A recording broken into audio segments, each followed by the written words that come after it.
ठीक है। और यहाँ छोटी पे राजधानी हरियाणा की छोटी राजधानी भी कहा देखो जाता है आपका सर। जवाब है ना, एक सीक्वेंस के हिसाब से एक ऐसा होना चाहिए कि आप पीजी लेवल के स्टूडेंट रहे हो।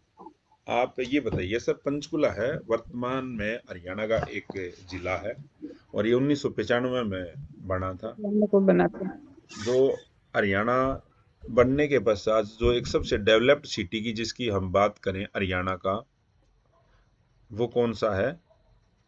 पंचकुला सर। पंचकुला। और बाकी शहर तो आप ये देखोगे ना, जो बाकी तो बहुत पौराणिक शहर हैं, जो पे कहीं पे आदमी बस गए, फिर चार आदमी उन्होंने कॉलोनी काट दी, इस तरह व्यवस्थित शहर नहीं है। आप पंचकुला देखोगे बिल्कुल एक वेल प्लान सिटी है वो। ठीक है। उसके बाद आप ये जो चीजें फिर आपने बताई कि जी यहाँ पर जैसे जितने भी हमारी हरियाणा गवर्नमेंट के हेडक्वार्टर हैं, तो वो हरियाणा की दूसरी राजधानी भी पंचकुला को कहा जाता है। पहली राजधानी तो कौन सी है? चंडीगढ़ चंडीगढ़ सर। अपनी। तो इसको कहा जाता है जितने भी गवर्नमेंट के ऑफिसेज हैं, जैसे मेन मुख्य हैं, तो वो सारे हमारे यहाँ पर हैं। ठीक है। और धीरे धीरे आगे चलकर एक प्लान चल रहा है, आईटी हब के तौर पर भी इसको डेवलप किया जाएगा। तो ये चीजें आप इसके बारे में बता सकते हैं। यहाँ पर पर्यटन स्थल भी है, आप बता सकते हो कि जहाँ पर और टूरिस्ट मोरनी हिल्स हैं की पहाड़ी है, बता सकते हो ना ये। तो जी इस सर। तरह से आपने एक सीक्वेंस ही में इस तरह से ये चीजें रखनी है। और चंडीगढ़ के बारे में पूछ ले तो आप बताइए। हरियाणा और पंजाब की कैपिटल है सर। हाँ बिल्कुल ठीक बताते हैं, ये कह यहाँ सकते हैं हमारा हाई कोर्ट व्यवस्थित है, हाई कोर्ट यहीं पे स्थित है हाई हमारा। Court sir. और हमारे सबसे देश जी सर। हमारे देश का हमारे पह, हमारे देश का पहला प्लांट सिटी था ना, जो एक योजनाबद्ध तरीके से बनाया गया था, जो नया शहर बसाया गया था आजादी के बाद, वो कौन सा था जी? चंडीगढ़ चंडीगढ़ ही ही था। था। ली चंडीगढ़ से, कार्बूजियर। हाँ, फ्रांस के रहने वाले ली कार्बूजियर ने इसका नक्शा तैयार किया था। पंडित जवाहरलाल नेहरू के सपनों का शहर था ये। और चंडी मंदिर भी सर वही है। और इसी का नाम चंडी मंदिर के नाम से इसका पड़ा है। चंडी मंदिर शिवालिक की पहाड़ियों की तलहटी के अंदर बसा हुआ है। अपनी सुंदरता और हरी भरियाली के लिए पूरे भारत के अंदर ये जाना जाता है, हरियाली के लिए। और इसमें आप ये बता सकते हो कि वर्तमान समय में ये हरियाणा और पंजाब की संयुक्त रूप से राजधानी है। और इसको 1 नवंबर 1966 को यूनियन टेरिटरी बना दिया था, यूटी। ठीक है। अब ठीक है। मैं आपसे ये पूछ लूं, यूटी और स्टेट में क्या अंतर होता है? आप ये बताओगे भाई चंडीगढ़ एक यूटी है, अगर सामने वाला क्वेश्चन पूछता है कि भाई यूटी और स्टेट में क्या अंतर होता है? सर स्टेट में तो जो हेड होता है वो मुख्यमंत्री होता है, बिल्कुल ठीक हुआ और है। यूटी में सर गवर्नर होता है सर। हाँ बिल्कुल। देखो आप ये बताओगे, बिल्कुल ठीक बताया कि जो यूटी होगी ना, उसका एडमिनिस्ट्रेशन होगा वो केंद्र सरकार के द्वारा चलाया जाएगा। लेकिन जो स्टेट होती है वहां पर स्टेट गवर्नमेंट होती है, स्टेट गवर्नमेंट होगी। हमारी जो यूटी है ना, उनमें से 2 यूटी ऐसी हैं जहां पर सीएम है, दिल्ली और दिल्ली और पुदुचेरी। बाकी की जितनी भी बाकी की राज्य। जितनी भी यूटी है ना, वहां पर तो एडमिनिस्ट्रेटर होंगे। जैसे दिल्ली का एडमिनिस्ट्रेटर, नहीं सॉरी, चंडीगढ़ का एडमिनिस्ट्रेटर कौन है अभी?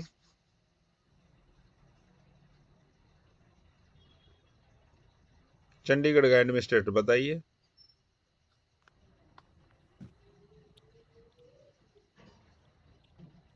हाँ जी, बंटी जी बताइए। नहीं पता सर। देखो हमारे यहाँ पे क्या किया गया, जैसे हरियाणा और पंजाब थे ना, तो जो हाई कोर्ट है हमारा हरियाणा का भी पंजाब का भी चंडीगढ़ का, वो चंडीगढ़ में है। उसके जितने भी जजेस होंगे ना, उनको शपथ दिलाने का काम तो दे दिया गया। अब ये काम करेगा हरियाणा का गवर्नर। और चंडीगढ़ का एडमिनिस्ट्रेटर बना दिया पंजाब का गवर्नर। ठीक है। जी सर। तो शायद अब एक क्या नाम है, कटारिया है या कन्न, मैंने बताया तो था उस दिन, मेरे को ध्यान नहीं आ रहा। गुलाब सिंह कटारिया सर फिर। हाँ, गुलाम कटारिया, वो उसके एडमिनिस्ट्रेटर हैं भाई। तो आप इतना भी बता दोगे तो ये काफी है चंडीगढ़ के बारे में। ठीक है। और अभी जैसे हरियाणा और पंजाब का एक विवाद चल रहा था, किसी चीज को लेकर हरियाणा का सेशन चला ना अभी, जैसे लोकसभा जैसे विधानसभा का सेशन होया, सेशन क्या होता पता है? सेशन बैठक। हरियाणा की एक नई विधानसभा बनी तो उसकी बैठक हुई और उसमें ये डिमांड की गई, भाई हमारे लिए ना हरियाणा विधानसभा का नया भवन तैयार करने के लिए चंडीगढ़ में हमारे को जमीन दी जाए। तो उसका पंजाब ने विरोध किया कि हम जमीनें नहीं दे देंगे चंडीगढ़ में। हरियाणा का जो अब विधानसभा भवन है ना, वो पहले चंडीगढ़ की जो जैसे पंजाब की विधान परिषद होती थी ना, लेजिस्लेटिव काउंसिल, उसका भवन दिया गया हरियाणा विधानसभा। हरियाणा वाले ही करेंगे हमारा तो भवन अलग से दिया जाए, बनाने के लिए जगह दी जाए हमारे को।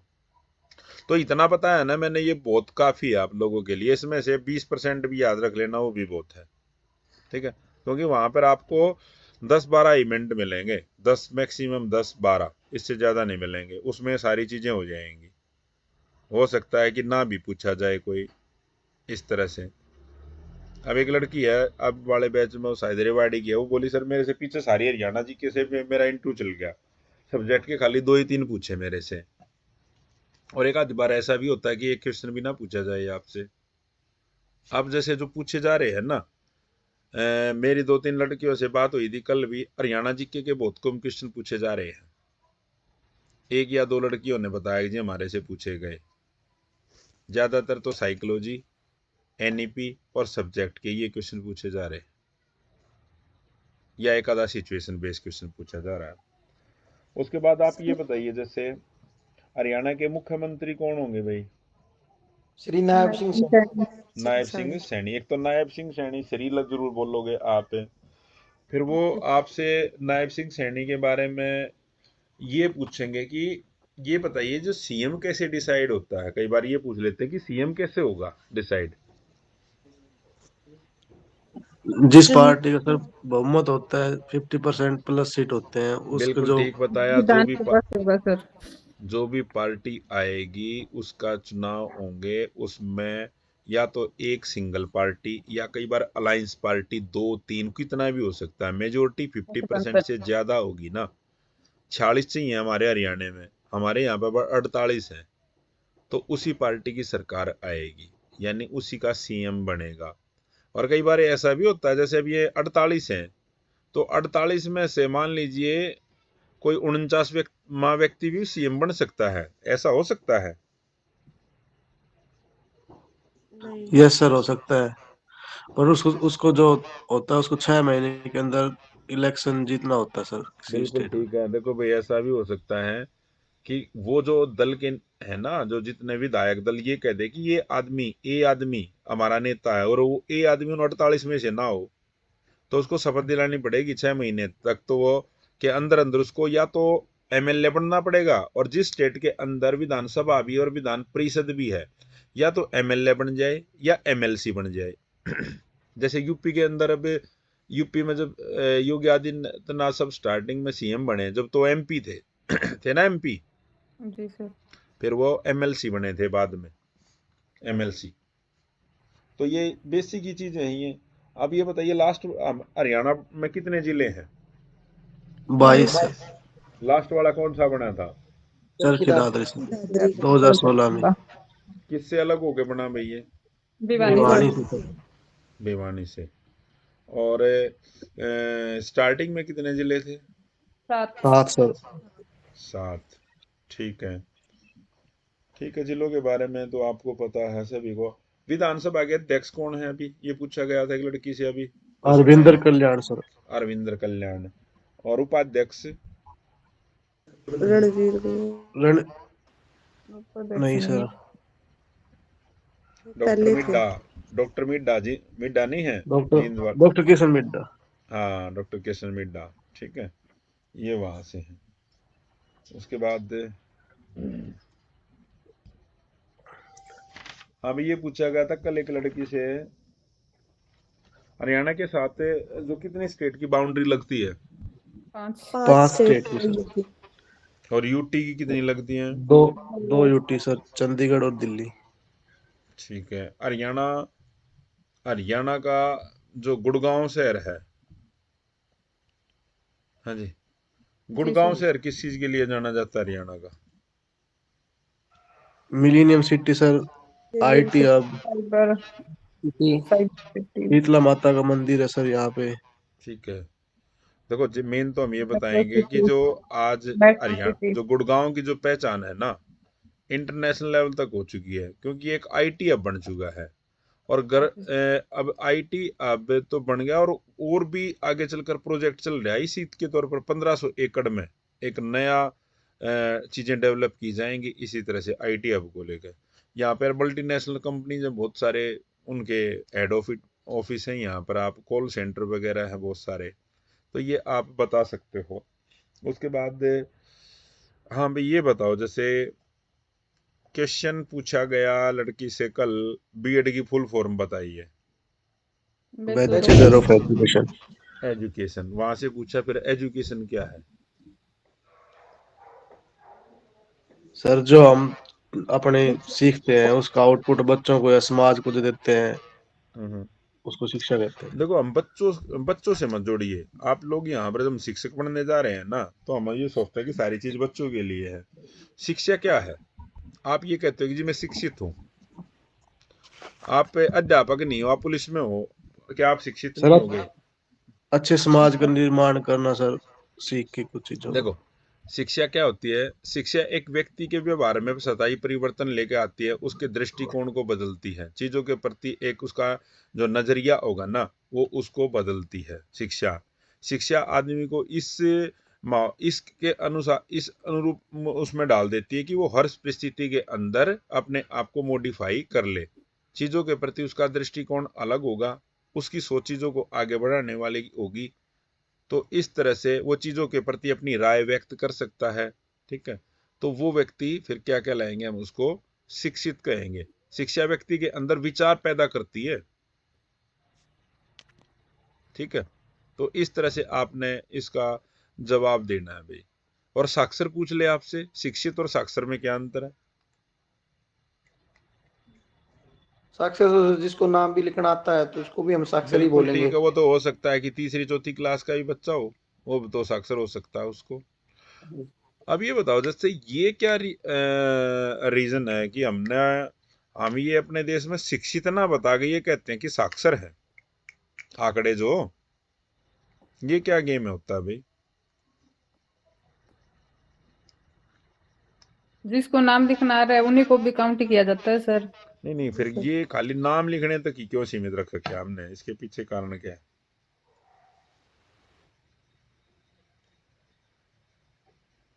बताओ कोई, अगर वैसे ये जनरल में बात करने लग रहा हूं, बताइए।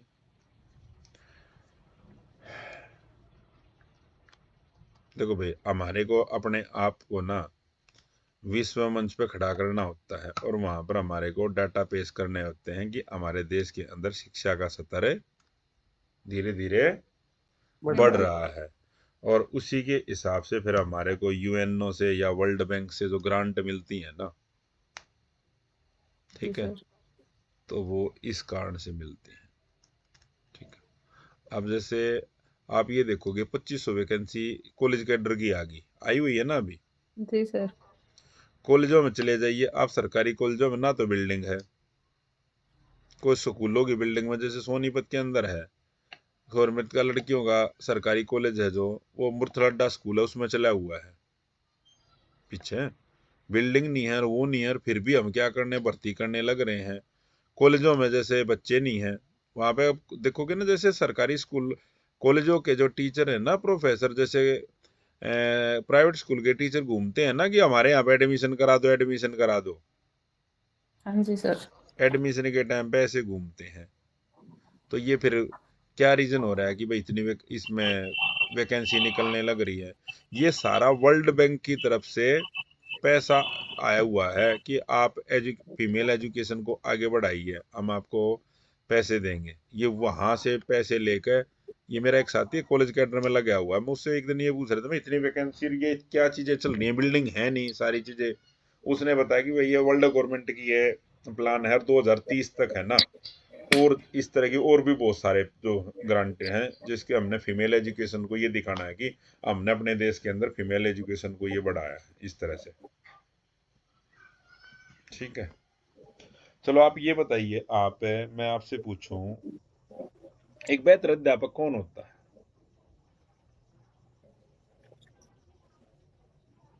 बताइए आप। पूजा जी, आप अपने आप को बेहतर अध्यापक मानते हो? हाँ जी सर, मैं मानती हूँ। कैसे, बताइए। सर, बेहतर अध्यापक को अपने विषय का ज्ञान होना चाहिए ठीक है। और उसे अपनी जिम्मेदारी जो उसकी बच्चों के प्रति है उनका एहसास होना चाहिए और उनको फुलफिल भी करना चाहिए। ठीक है। हाँ जी सर, ठीक है। हाँ ठीक जी, है। केवल किताबी शिक्षा न देकर बच्चों का हम्म। मार्गदर्शन और उन्हें एक अच्छा नागरिक बनाने पर भी जोर दिया जाना चाहिए। ठीक है। अन्नू जी, आप बताइए। पेशेंस होना बहुत जरूरी है सर टीचर में। ठीक है। और बाकी बताइए।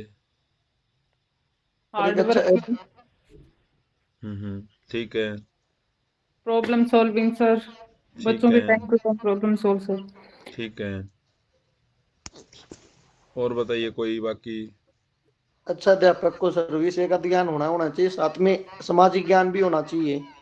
एक हाँ बच्चों देखो, को बिल्कुल ठीक है। देखो, एक अध्यापक मेरे हिसाब से अगर मैं बात कहूँ तो एक अच्छा अध्यापक वो होगा जिसको अपने विषय का भी ज्ञान है और वो जो क्लास के अंदर है, हम ये कहेंगे, देखो मैं आपको बताता हूँ, विषय का ज्ञान हो गया, ठीक है। हमने क्लास किसको पढ़ानी है? क्लास के अंदर हमारे को बच्चे होते हैं, क्लास में बच्चे होंगे, बच्चों को ही तो हमने पढ़ाना है ना। और बच्चे सभी एक जैसे नहीं मिलेंगे, बच्चे भी अलग अलग लेवल के मिलेंगे। तो बेहतरीन अध्यापक वो होगा जिसको अपने विषय का ज्ञान है और क्लास के हर बच्चे को वो आगे बढ़ाने के लिए काम करे और सबको एक साथ लेके चले। अगर उसको जरूरत पड़े तो हर एक बच्चे के अनुसार वो अपने टीचिंग जो मेथड है उनको बदल सकें और उनका मार्गदर्शन कर सकें। उसके साथ साथ उसको ईमानदार भी होना चाहिए, समय का पंचुअल होना चाहिए और एक दूरदृष्टि सोच वाला भी होना चाहिए। और ऐसा भी होना चाहिए कि वो अपने स्कूल के अंदर अपने साथियों के साथ या जो दूसरे अध्यापक हैं अच्छी तरह से तालमेल बिठाकर अपने कार्य को आगे बढ़ाए। होना चाहिए ना ये। जी सर। और एक उन्होंने पूछा, आप लोग सभी गणित वाले हो जी या हाँ सर। बाकी? अगर उन्होंने एक लड़की से ये पूछा था कि बायोलॉजी टीचर की आप विशेषताएं बताइए, बायोलॉजी जो टीचर है उसके अंदर क्या क्वालिटी होनी चाहिए? तो सर बायोलॉजी टीचर को कोई भी टॉपिक पढ़ाना है तो उसमें हेजिटेशन नहीं होना चाहिए, क्योंकि इसमें कई बार ऐसे भी टॉपिक आते हैं, जैसे हम बात करें तो हाँ रिप्रोडक्शन जैसे, सिस्टम। हाँ बिल्कुल, इसमें है बहुत सारे ऐसे हैं जैसे जो, हाँ जिन पर हम बात करना भी कभी वो नहीं होते, जहाँ पर जब कई बार क्या होते थे अध्यापक वो चैप्टर हमारे को क्लास में छोड़ देते थे। जी सर। ठीक है, बिल्कुल ठीक है। तो एक तो वो पढ़ाते टाइम उनको उनमें एजिटेशन नहीं होने की, अगर टीचर में ही एजिटेशन है तो बच्चों को पढ़ने हम्म। में भी दिक्कत आएगी फिर। हम्म। और बताइए, जैसे भाई देखो, और तो बायोलॉजी जो सब्जेक्ट है ना ज्यादातर प्रैक्टिकल बेस है, ठीक है, ऐसा है ना। जी हाँ सर। जी। एक तो देखो ये तो सारी चीजें होनी चाहिए भाई, एक तो कम्युनिकेशन स्किल अध्यापक की होनी चाहिए अच्छी। दूसरा क्या है, एक जो ये कुछ विषय ऐसे होते हैं जैसे साइंस का हुआ आपका, और एक जैसे मैथ वाला भी हम बात करें, मैथ से भी ज्यादा जैसे साइंस की बात करें, तो उनके बारे में अपडेट होना, लेटेस्ट में उनसे विषय से संबंधित कोई नया प्रोग्राम गवर्नमेंट ने लॉन्च किया है, वो उनके विषय से संबंधित कोई नए मतलब बच्चों से रिगार्डिंग कोई कंपटीशन होने लग रहा है या, तो ये सारी चीजें भी, और बाकी जो चीज जो आप बता रहे हैं ना वो सारी चीजें ठीक है। अगर नई चीज आप ये जोड़ सकते हो कि जी एक अध्यापक का ना अपने विषय से संबंधित अपडेट होते रहना बहुत ज्यादा जरूरी है। हो सकता है कि जब उसने वो चीजें पढ़ी हो, कॉलेज में से पास हुए, तो वो प्रोग्राम उस तब ना हो, तो लेटेस्ट में जो गवर्नमेंट के द्वारा या जो रिसर्च चीजें हो रही हैं या नए प्रोग्राम जो विषय के जोड़े गए हैं ना, उनके बारे में पता होना चाहिए। अब जैसे आप लोगों से मैं ये पूछूं, मैथ का नोबेल किसको कहते हैं? एबल पुरस्कार है। एबल पुरस्कार को, ठीक है भाई। आप जैसे ये इन चीजों के बारे में, अब जैसे जैसे मैं आप साइंस के लिए इंट्रो देने के लिए गए को, वहाँ से आपसे ये या मैथ के लिए गए, वो आपसे ये पूछ ले कि भाई आपके विषय में क्या किसी व्यक्ति को नोबेल प्राइज मिला है अभी रिसेंट में,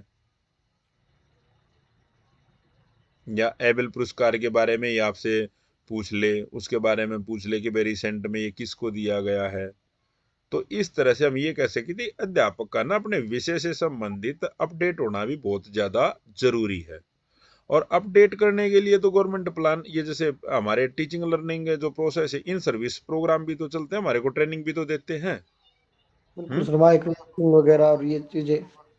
हाँ, तो हर एक सब्जेक्ट के अलग अलग प्रोग्राम चलते हैं। तो जोड़ सकते हैं ना इसको हम। बिल्कुल सर। अगर आपसे ये क्वेश्चन पूछा जाए, जैसे अब भाई देखो, कल पहले तो नहीं पूछा गया था, मैंने तो कल ही एक लड़के ने बताया जी, आपके बारे वीकनेस और स्ट्रेंथ के बारे में भी पूछा गया। आपकी स्ट्रेंथ क्या क्या है और वीकनेस क्या क्या है, बताइए। कोई कौन बताएगा? जैसे संदीप जी बताइए, आपसे अगर ये क्वेश्चन आ जाए, अपनी स्ट्रेंथ बताइए। सर मेरी विषय पे अच्छी पकड़ है। बिल्कुल, पहला पॉइंट ये होना चाहिए भाई, आप टीचर बनने जा रहे हो, आपकी स्ट्रेंथ क्या होनी चाहिए? विषय की पकड़। ठीक है, ये नहीं भाई मैं हार्ड वर्किंग हूँ, ये तो बाद की बात है। तो पहला तो क्या होना चाहिए? मेरी अपने विषय के प्रति मेरी गहरी पकड़ है। आगे फिर हाँ जी, बाकी बताइए। सर एक तो बच्चों का इंडिविजुअल डिफरेंसेस का भी पता होना चाहिए। हाँ देखो मेरे बिल्कुल ठीक है भाई, मेरी विषय के प्रति अपनी गहरी पकड़ है, मेरे को चाइल्ड साइकोलॉजी की नॉलेज भी है, क्योंकि चाइल्ड साइकोलॉजी तो बताती है ना बच्चे को उसमें। बिल्कुल। और बताइए। अलग अलग बच्चों पे कैसे काम किया जाए इसका पता हाँ, होना ये मैं चाहिए। जानता हूँ, मैं पंचुअल हूँ मैं, और मैं एक हर एक परिस्थितियों के अनुसार अपने आप को मॉडिफाई कर सकता हूँ। ठीक है, से जो सिचुएशन आ जाएगी उसके साथ तालमेल बिठाकर मैं काम कर सकता हूँ। तो ये चीजें आप वीकनेस में क्या बताओगे फिर? सर वीकनेस में तो मैं तो बताना चाहूंगा तो कि मेरी जो इंग्लिश वाला पोर्शन है वो थोड़ा वीक है। ना ना ना, बिल्कुल नहीं बताना, ये नहीं, हमने ये कहना चाहिए देखो, वीकनेस ऐसी होनी चाहिए जो व्यक्तिगत तौर पे तो हमारे को प्रेशर करे, लेकिन अगर उस प्रेशर को हम देखें तो वो बच्चों के लिए, सोसाइटी के लिए ठीक हो। हम ये कह सकते हैं कि जी मेरी प्रॉब्लम ये होती है कई बार, जैसे मैं ज्यादा मेरे को कोई साथी अध्यापक या कोई भी अगर इस तरह कोई जिम्मेदारी दे देता है ना, मैं उसमें ज्यादा इन्वॉल्व हो जाता हूँ, और इसके कारण से कई बार मेरी व्यक्तिगत और जो लाइफ है ना वो भी प्रभावित हो जाती है। और कई बार मैं, जैसे मैंने कहीं पे पढ़ाया है, तो बच्चे कोई काम नहीं करके आता था, कोई बच्चा किसी चीज को नहीं सीख रहा था, तो मैं उसके बारे में बहुत ज्यादा चिंतित होता था कि इसको कैसे कराया जाए, कैसे चीजें कराई जाए। कई बार मैं और दूसरे अध्यापक कई बार ये कहते थे छोड़ो, इतना क्या प्रेशर लेने की जरूरत है, लेकिन मेरे को कई बार ये लगता है कि मैं ज्यादा ले लेता हूँ इस तरह से इन चीजों को। उसमें क्या है, चीजें क्या दिखाएंगे भाई आप, वैसे तो आपके लिए तो वो है, लेकिन आप बच्चों के लिए या सोसाइटी उसके लिए पॉजिटिव सोच रहे हो, इस तरह से बता दीजिए। ठीक है, जी सर। अब जैसे आपके हॉबी और इंटरेस्ट के बारे में पूछ ले, वैसे इस तरह से ये हॉबी और इंटरेस्ट वाले क्वेश्चन है केवीएस वगैरह में चलते हैं अपने हरियाणा में, लेकिन वो लड़की कह रही थी पूछे गए थे वहां पे कल।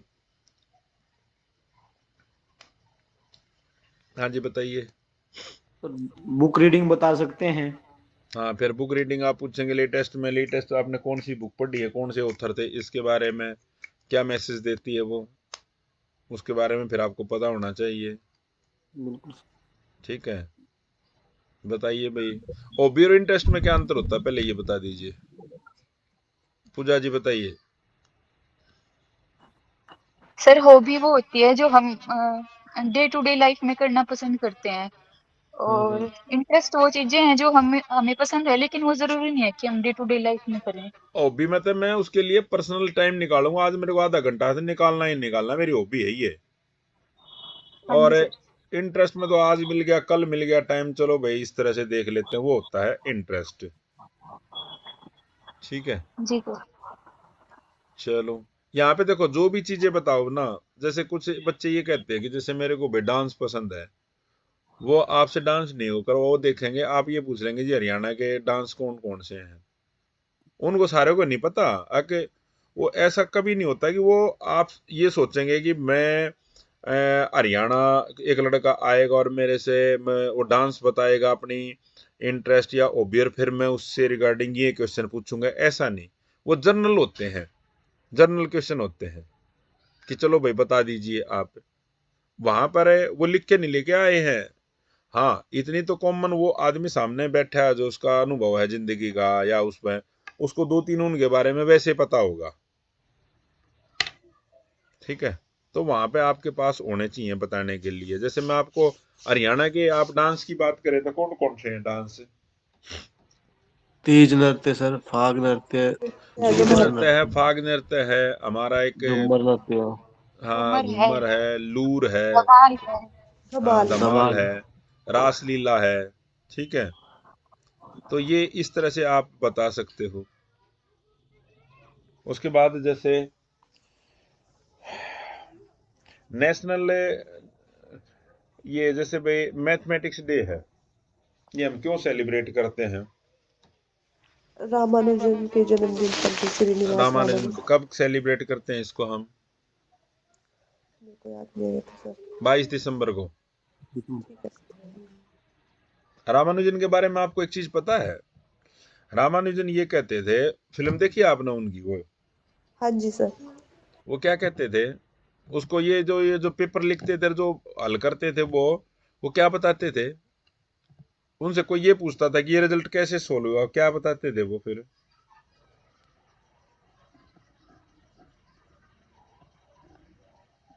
बताइए। वो ये कहते थे कि मेरे को नहीं पता कैसे क्या चीजें हुई, लेकिन मेरे को तो सपने में ना नहीं वहां बताया की है। कोई लोकल में जो भी जिसकी पूजा करते थे वो आई थी, और उसने वो मेरे को तो सपने में पता चली थी ये चीजें। हाँ जी सर। बताते थे ना ऐसा। हाँ जी सर, फिर वो उनका अंग्रेज मजाक भी उड़ाते थे इसलिए। हाँ, फिर उसका वो मजाक उड़ाते थे। देखो इस तरह के आदमी होते हैं ना, ये अलग तरह की पावर से के साथ पैदा होते हैं ये आदमी। कोई चाह के भी नहीं बन सही, तो गॉड भगवान अलग तरह से इनको स्पेशली इसी काम के लिए नीचे उतारता है। चलो एक क्वेश्चन और बता दीजिए, एक आरडी रामानुज नंबर है, उसके बारे में बताइए अगर पढ़ा होगा आपने। नहीं सर, नहीं पढ़ा। नहीं पता? उसमें बताया गया है सर, वो फिल्म में, मेरे को याद नहीं है, वो एक मैजिक नंबर है वो छठी हार्डी। क्लास में, छठी क्लास में है। चलो आप ये बताइए 10 का क्यूब कीजिए आप। 1729 है सर वो नंबर, वो क्या?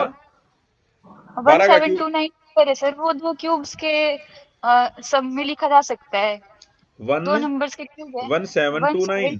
1729, हाँ जी सर। हाँ बिल्कुल ठीक है। और ये देखो दो नंबर आप 12 का क्यूब कीजिए, 1728 आएगा। जी सर। और 1 का क्यूब कीजिए,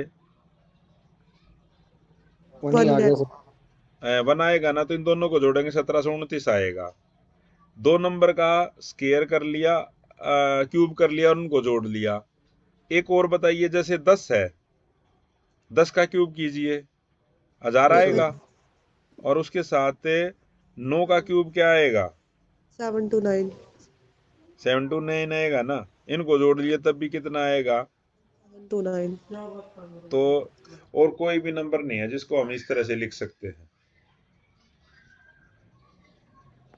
ये उसका डॉक्टर था ना, वो एक बार बीमार हो गया था, वो दवाई देने के लिए आया था, उसने पूछा था टैक्सी नंबर कितना है, उसने फिर ये बताया कि इतना, तो फिर उसने बताया था कि ये एक इस नंबर को हमें, जब तक वो रहा ना वहां पे, उसका इलाज जो भी चीजें उसने देखी, फिर उस जाते टाइम उसने बताया कि इस नंबर को हम इस तरह भी लिख सकते हैं। तो इसलिए इसको आरडी रामानुजन नंबर कहते हैं। आज के लिए इतना भाई, ठीक है। ठीक है सर, मुझसे ना पिछली आप बार इंटरव्यू में सर मेरे से एनसीटीई की फुल फॉर्म पूछी गई थी सर। तो सर ये वो देखो, ये जो जितनी भी फुल फॉर्म वगैरह ये जो है ना, इनकी मैंने क्लास डाल रखी है। ठीक है सर। एनसीईआरटी, एनसीईटी, ये और कौन सी एक यूजीसी, हाँ जी, ये भी पूछी थी। और इसकी बीएड एमएड, तो इनकी भाई आप एक बार देख लेना, उसमें ऐप में है सारी। ठीक है सर। और एक जैसे आज एक लड़की से उसने बताया जी मैंने नेट का एग्जाम दिया था, तो उससे यूजीसी की फॉलो पूछी गई थी आज, यूजीसी की स्थापना कब हुई थी। तो ये इनकी मैंने सारी क्लास एक डाल रखी है, उसमें देख लेना। जो मेरी क्लास है ना ज्यादा लंबी नहीं मिलेंगी, 10-10 मिनट की है। यदि आप सारियों को इकट्ठा करके देखोगे ना, मैक्सिमम 2 घंटे की क्लास है वो। ठीक है सर। और आप लोग और कोई अपने इसके रिगार्डिंग क्वेश्चन हो, जैसे भाई आपका सिचुएशन बेस्ड क्वेश्चन हो, आपकी क्वालिफिकेशन से रिगार्डिंग कोई आपका डाउट हो, कोई भी चीजें हो तो बताइए। आपका पर्सनल कोई भी हो कि जी मेरी क्वालिफिकेशन ये है, मैं ये बताऊं या ना बताऊं, या जो भी चीजें बताइए, पूछिए आप लोग।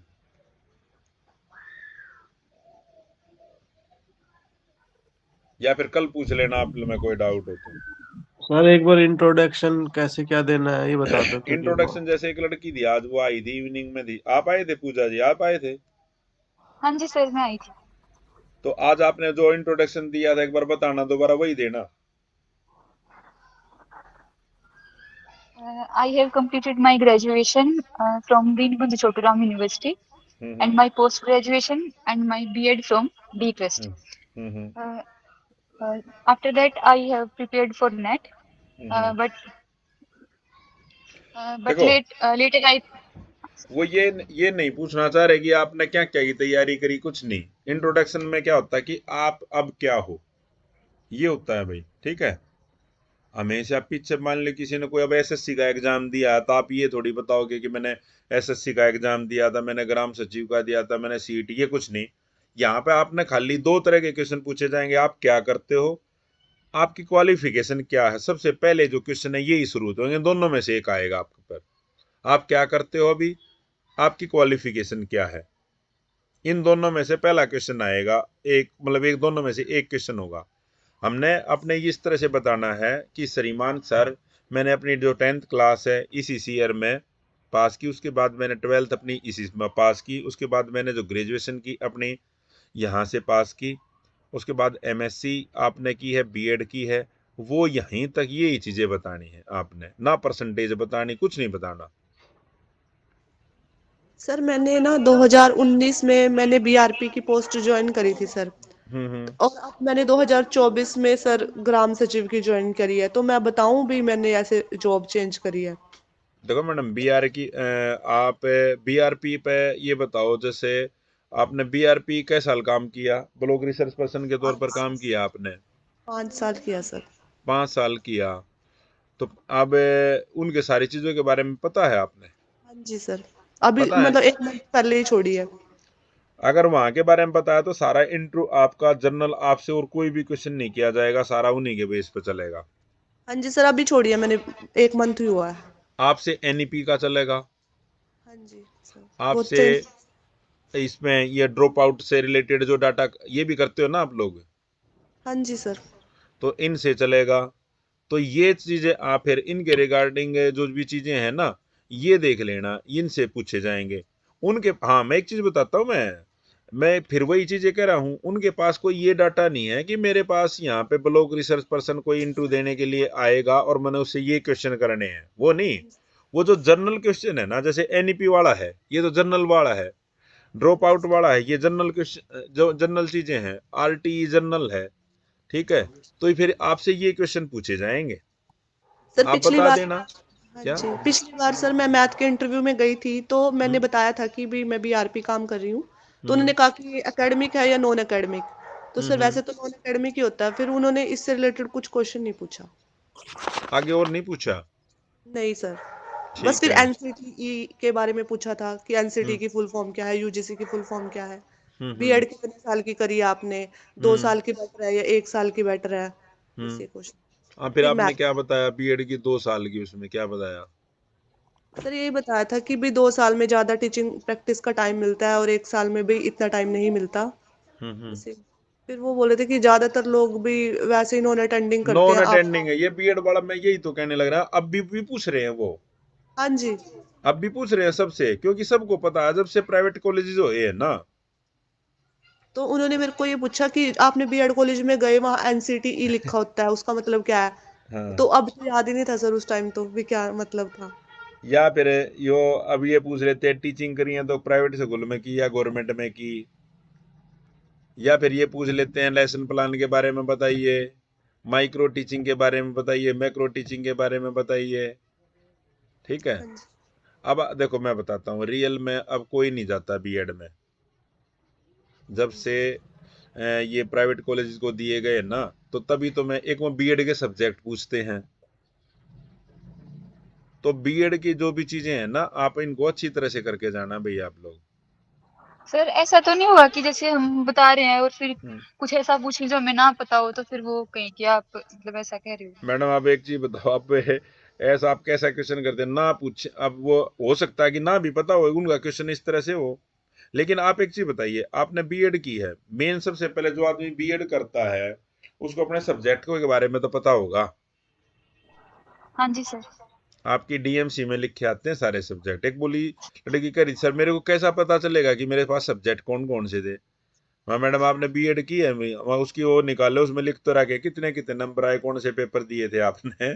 तो अपनी डीएमसी निकाल के एक तो अपने वो सब्जेक्ट देख लेना। ठीक है सर। ठीक है, 6 या 7 फाउंडेशन सब्जेक्ट हैं आपके। हाँ फिर एक सब ये देख लेना। अब ज्यादातर जो क्वेश्चन आ रहा है ना बीएड से, वो ये पूछ रहे हैं आईसीटी के बारे में पूछ रहे हैं, क्योंकि ऑनलाइन एजुकेशन का कंसेप्ट चल रहा है अभी ये। तो ये फिर वो पूछते हैं आईसीटी क्यों पढ़ाया जाता है, फिर वो उसे ई लर्निंग पे ले आते हैं, ई लर्निंग क्या है। ठीक है, तो बीएड के अपने सारे सब्जेक्ट देख लेना भैया आप। और एक अपना जहाँ पे भी टीचिंग वाला है ना, टीचिंग प्रैक्टिस वाला, तो कितने दिन की टीचिंग प्रैक्टिस होती है उसमें हम माइक्रो टीचिंग, मैक्रो टीचिंग, ये सारी चीजें मैंने कल एक क्लास भी डाली थी। लेसन प्लान तैयार, ये आप एक बार देख लेना उनसे। लेसन प्लान की नहीं डाल ली मैंने, वो कल डाल दूंगा मैं उसमें स्टेप लेसन प्लान वाली वीडियो सर डाल देना। मैं डाल दूंगा। माइक्रो की डाल दी थी, मैक्रो की डाल दी थी मैंने। और आज एक, हाँ कल पूछा गया था फॉर्मल, इनफॉर्मल और नॉन फॉर्मल एजुकेशन का। फॉर्मल होती है सर जो मतलब कॉलेजेस में जाके दी जाती है। इनफॉर्मल इनफॉर्मल और कौन सी सर? इनफॉर्मल और formal, informal, non formal. Informal होती है जो हम प्राइवेट करते हैं, तो जैसे कॉलेज में नहीं जाते लेकिन एग्जाम देते हैं। मैं बताऊं 5 मिनट में। हमने बच्चे को स्कूल में एडमिशन कराया, पहली क्लास में स्कूल में बच्चे को भेज दिया, 12th तक बच्चे ने की, फिर उसके बाद ग्रेजुएशन की। इसके लिए एक बाकायदा सिलेबस है, हर एक क्लास के लिए एक टाइम पीरियड है, एक जगह निर्धारित है, अध्यापक निर्धारित हैं, कुछ टारगेट निर्धारित हैं, परीक्षा होती हैं। ये सारी है फॉर्मल तरीका, औपचारिक शिक्षा। अनौपचारिक है, आप अपने पापा के पास बैठे, अपने पापा ने, आपके पापा ने कोई कहानी बता दी, उससे आपने कोई मोरल वैल्यू मिलेगी।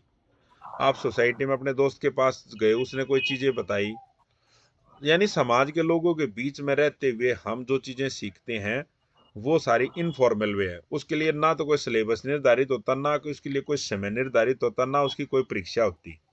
ठीक है, समझ में आया? फॉर्मल और इनफॉर्मल ये चीजें होंगी। और इन्हीं के बीच में से एक निकल के आती है कौन सी? Non formal. नॉन फॉर्मल मैं हूं, मेरे को, मैं लगातार अब स्कूल नहीं जा सकता, कॉलेज नहीं जा सकता, मैं लगातार, मैं तो चाहता हूं कि 2 महीने के बाद मैं एक क्लास अटेंड कर लूं, 2-4, फिर मैं परीक्षा दे दूं। मैं काम भी करने लग रहा हूं लेकिन मैं पढ़ाई भी करना चाह रहा हूं, मैं क्या कर लूं, डिस्टेंस एजुकेशन से एडमिशन ले लूं। ये सारा किस में काउंट होगा? नॉन फॉर्मल में। ठीक है। और जैसे कई बार गवर्नमेंट ये होगी भाई, हमने जो 60 साल से ऊपर के है ना उनको पढ़ाना है, हमने उनको क्या करना है, एक नाम लिखना सिखाना है, किताब पढ़नी सिखानी है, जैसे जो प्रौढ़ शिक्षा का कार्यक्रम चला था ना, इस तरह के जो ये चलते रहते हैं, ये सारे इसमें आएंगे। ठीक है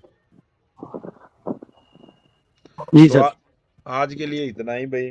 कल मैं और जैसे जो क्वेश्चन हैं मैं पूछता हूँ बच्चों से।